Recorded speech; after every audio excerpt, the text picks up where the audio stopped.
और इस बीच बड़ी खबर आ रही है, बीजेपी ने अपनी 8वीं लिस्ट जारी कर दी उम्मीदवारों की और इसमें कई नाम जिन पर भरोसा नहीं जताया गया है। बीजेपी ने अपनी उम्मीदवारों की ये 8वीं लिस्ट मंथन और चिंतन के बाद जारी की, जिसमें बड़ा नाम आ रहा है गुरदासपुर सीट को लेकर, जहां पर सनी देओल का टिकट कटा है। 8वीं लिस्ट में सनी देओल का टिकट कटा है। साथ ही साथ हंसराज हंस बीजेपी के उम्मीदवार होंगे फरीदकोट से, उन्हें मिला है टिकट। तो ये तमाम नाम जो अब सामने आए हैं, फरीदकोट से हंसराज हंस, पटियाला से परनीत कौर को टिकट मिला है, सनी देओल का टिकट गुरदासपुर से कट चुका है। पॉलमी हमारे साथ हमारे सहयोगी और जानकारी के साथ, कौन से चौंकाने वाले बदलाव इस 8वीं लिस्ट में देख रही हैं आप पॉलमी? ये जो लिस्ट है ये उड़ीसा से और पंजाब और बंगाल से कुछ नामों की जो लिस्ट आई है सामने। भर्तृहरि महताब, जिन्होंने बस अभी बीजेडी छोड़ा था और एक दिन पहले ही दामन थामा था बीजेपी का, वो लड़ेंगे कटक से। ये उनकी सिटिंग सीट है, वो वहां से बीजेपी के सांसद रहे हैं 6 बार। उनको बीजेपी इस बार टिकट दे रही है कटक वाली सीट से। पंजाब की जो 9 सीटें जो इस बार अनाउंस हुई हैं, जो उससे कम सीटें जो हैं, 1-2 जो सीटें हैं, उसमें गुरदासपुर से दिनेश सिंह बब्बू वो लड़ेंगे सनी देओल की जगह। सनी देओल खुद पहले ही ये इच्छा जता चुके हैं कि उनको दोबारा से इलेक्शन नहीं लड़ना है, उनको पॉलिटिक्स नहीं करना है। तो ये वो हाईकमांड को पहले ही कम्युनिकेट कर चुके थे।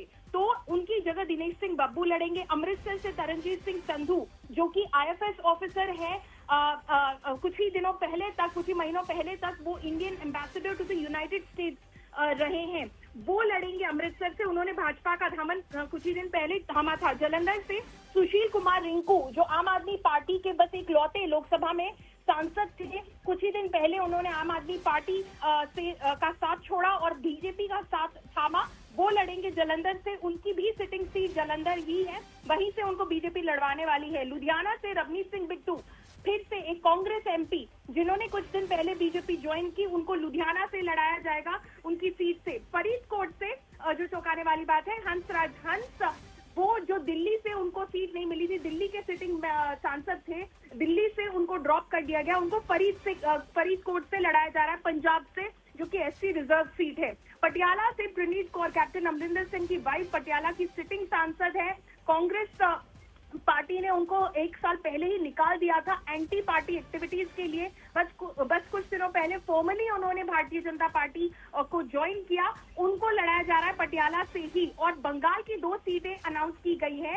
झारग्राम सीट से, जो कि बहुत ही रूरल और ग्रामीण क्षेत्र है, ST सीट है, वहां से डॉक्टर प्रणात टूडू को लड़ाया जा रहा है, एक डॉक्टर है वो। और बीरभूम से देबाशीष धार, IPS ऑफिसर है, बस कल ही उनका रेजिग्नेशन IPS से एक्सेप्ट हुआ था, उन्होंने रिजाइन कर दिया था। उनका भी एक दिलचस्प जो बैकग्राउंड है, 2021 के बंगाल असेंबली इलेक्शंस के दौरान, बिल्कुल इलेक्शंस के दौरान कूच बिहार में डिस्ट्रिक्ट में सीतलकुची एक इलाका आता है, वहां पे फायरिंग हुई थी, कुछ वोटर्स पे सेंट्रल फोर्सेस ने फायरिंग की थी, 4 वोटर्स की जान गई थी। बीच इलेक्शन के दौरान ही हुआ था।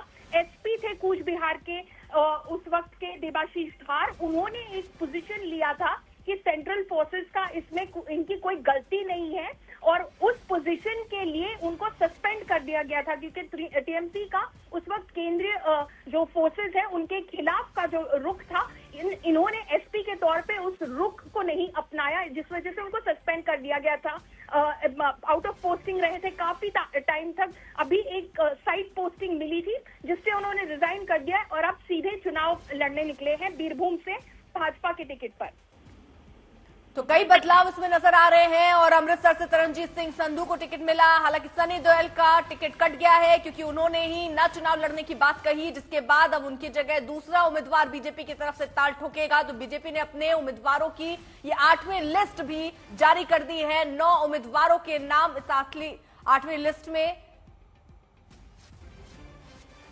गुरदासपुर से सनी देओल का टिकट कट गया है क्योंकि उन्होंने पॉलिटिक्स में ना रहने की बात कही, चुनाव ना लड़ने की बात कही थी और आलाकमान को पहले ही इससे अवगत करा दिया गया था, जिसके बाद उनको हटाकर, यानी उनके टिकट को काटकर अब दूसरा नाम वहां पर रखा गया। पटियाला से परनीत कौर को टिकट मिला है।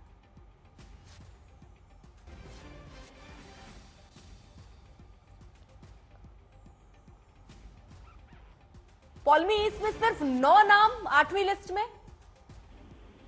जी, इसमें जो टोटल नाम है, जैसा कि मैंने कहा, उड़ीसा से है, पंजाब से है और बंगाल से है। काफी सारे नाम जो है अब भी आने हैं। जैसे बंगाल से अब भी 2 सीटों पर अनाउंसमेंट रह गया है। महाराष्ट्र की काफी सीटें हैं, यूपी की कुछ सीटें अब भी रह गई हैं, जैसे कि रायबरेली। सब जानना चाहते हैं कि वहां पर घमासान किन 2 कैंडिडेट्स के बीच होगा। क्या कांग्रेस वहां से किस कैंडिडेट को देगी, बीजेपी किस कैंडिडेट को देगी।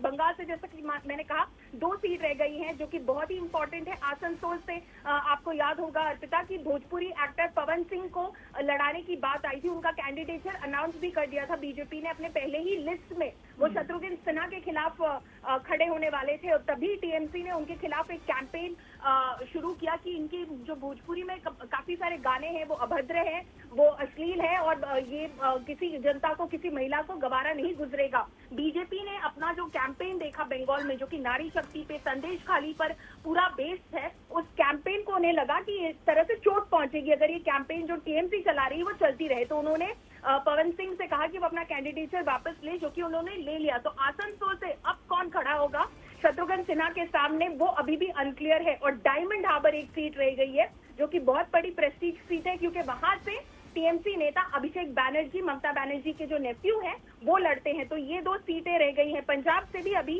काफी सीटों का ऐलान बाकी है, क्योंकि 13 की 13 सीटों पर बीजेपी अकेली लड़ेगी। उन्होंने कहा था, पहले अलायंस की बात चल रही थी, क्या वो अकाली दल से अलायंस करेंगे कि नहीं, ये फिर उन्होंने साफ कर दिया कि वो लड़ेंगे अकेले ही 13 की 13 सीटों पर। तो अभी भी काफी सीटों पर एक रुख क्लियर करना बाकी है इस लिस्ट में। ओडिशा से, जैसा कि मैंने कहा, एक पहले भी लिस्ट आ चुकी है। ओडिशा से उन्होंने डिक्लेयर कर दिया है काफी कैंडिडेट्स, पर अभी भी कुछ कैंडिडेट्स बाकी है, क्योंकि वहां भी उन्होंने बहुत क्लियर कर दिया था कि 21 की 21 लोकसभा सीट पर भाजपा अकेली लड़ेगी। बीजेडी के साथ जो अलायंस की बातें चल रही थी वो थम गई, क्योंकि एक सहमति नहीं बनी दोनों में, क्योंकि दोनों पार्टीज लोकसभा में क्योंकि साइमल्टेनियस असेंबली इलेक्शन भी है उड़ीसा में, लोकसभा में जो है दोनों पार्टी ज्यादा सीटों पर लड़ना चाहती थी, क्योंकि वो सहमति नहीं बन पाई। बीजेपी ने तब डिक्लेयर किया कि 21 की 21 सीटों पर वो अकेले ही लड़ेगी। तो कुछ सीटों का पहले ही इससे पिछली लिस्ट में जो है अनाउंसमेंट हो चुका था, और अब 3 सीटों का जो है वो अनाउंसमेंट हुआ है, जिसमें सबसे बड़ा नाम, जैसा कि मैंने कहा, भर्तृहरि महताब का है, जो कि 6 बार के बीजेडी के सांसद रहे। 2019 में भी सांसद थे। बस कुछ ही दिनों पहले उन्होंने रेजिग्नेशन दिया और कल ही की बात है कि जब उन्होंने, और ये भी बड़ी बात है कि हंसराज हंस को बीजेपी ने दिल्ली की जगह पंजाब के फरीदकोट से चुनावी मैदान में उतारा है, और यहाँ पर बदलाव भी कई जैसे देखने को मिल रहे हैं। और सबसे जरूरी जो हाई प्रोफाइल सीट है, जिसका जिक्र आप पॉलमी रायबरेली का ले लीजिए, ये वो वाली सीटों पर कहीं वेट एंड वॉच वाली सिचुएशन तो नहीं है कि पहले इंतजार किया जाए, तय किया जाए कि ऐसी सीट के लिए कौन होगा उम्मीदवार।